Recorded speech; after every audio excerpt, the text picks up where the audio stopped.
Yo, what's up YouTube? Today we're going to be talking about the top 5 2020 NBA MVP candidates. If you enjoy my videos, make sure to subscribe and hit the bell. At number 5, I have Kawhi Leonard. He plays for the Los Angeles Clippers, who are the 3rd seed in the West with a record of 33-15. Kawhi's averaging 27 points per game, 5 assists, 8 rebounds, and he's shooting 47% from the field and 36% from 3.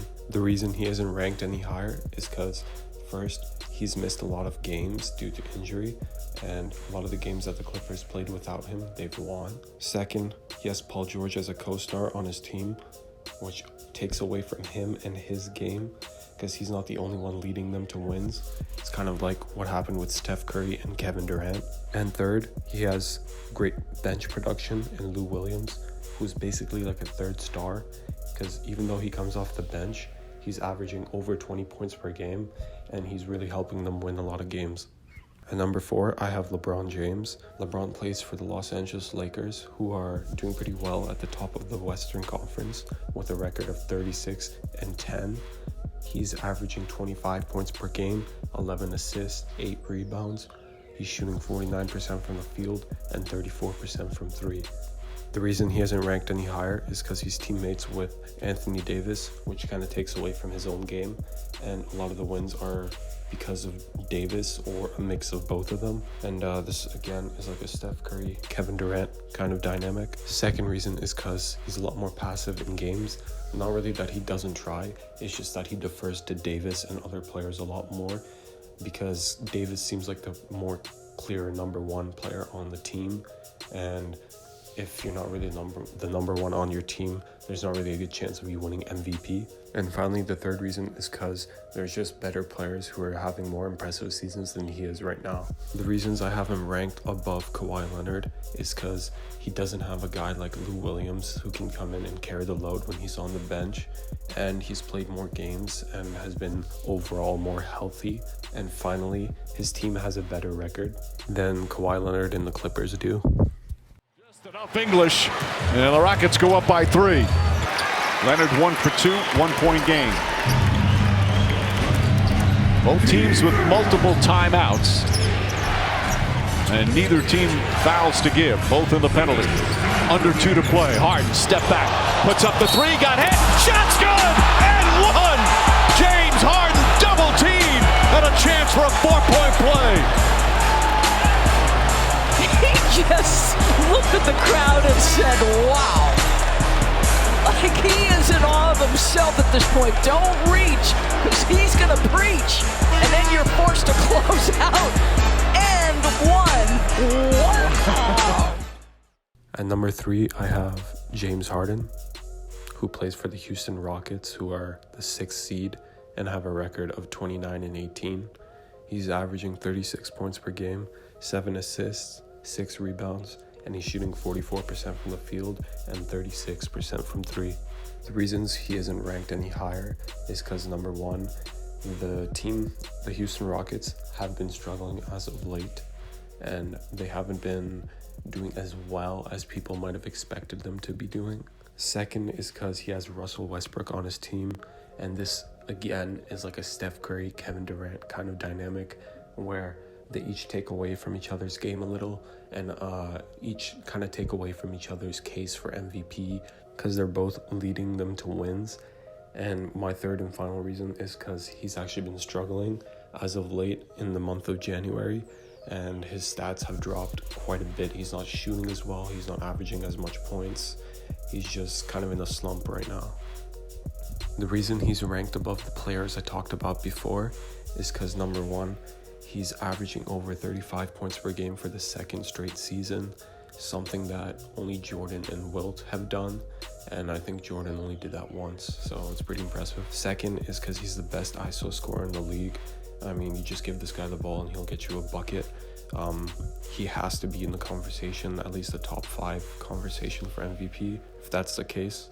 And third is he's matching last year's production even with Russell Westbrook on his team, who is a pretty ball-dominant point guard. It's a big shot by a guy that doesn't like to take threes. 29% for the year on threes going into tonight. Makes it a 2-point game. Well, here's the mismatch right here. Now it's Luka. Deep three over 4. Luka Magic!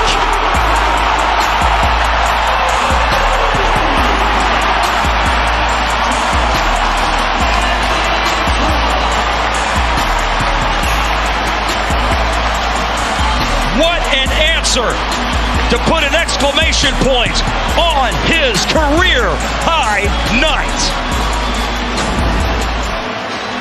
You knew right off the bat, once you got the switch, he could do basically what he wanted, chose to step back late in the game, and made the defense pay.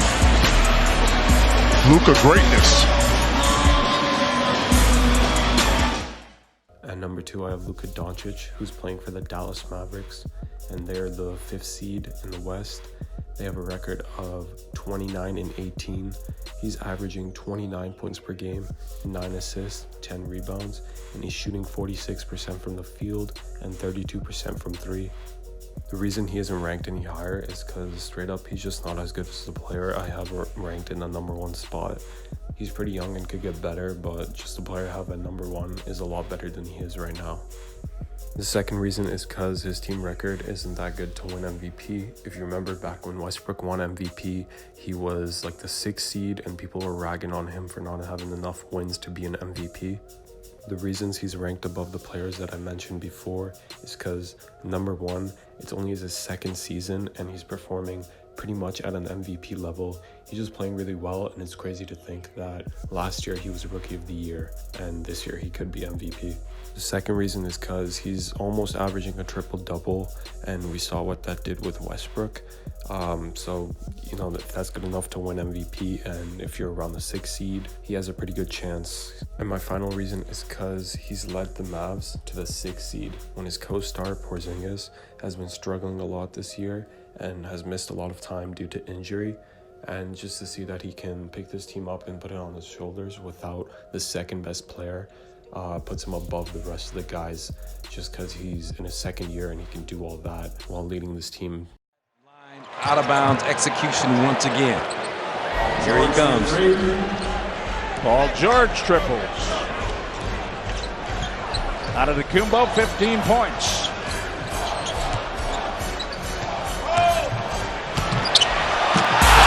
Mm, 17 points. Here he comes. Yes.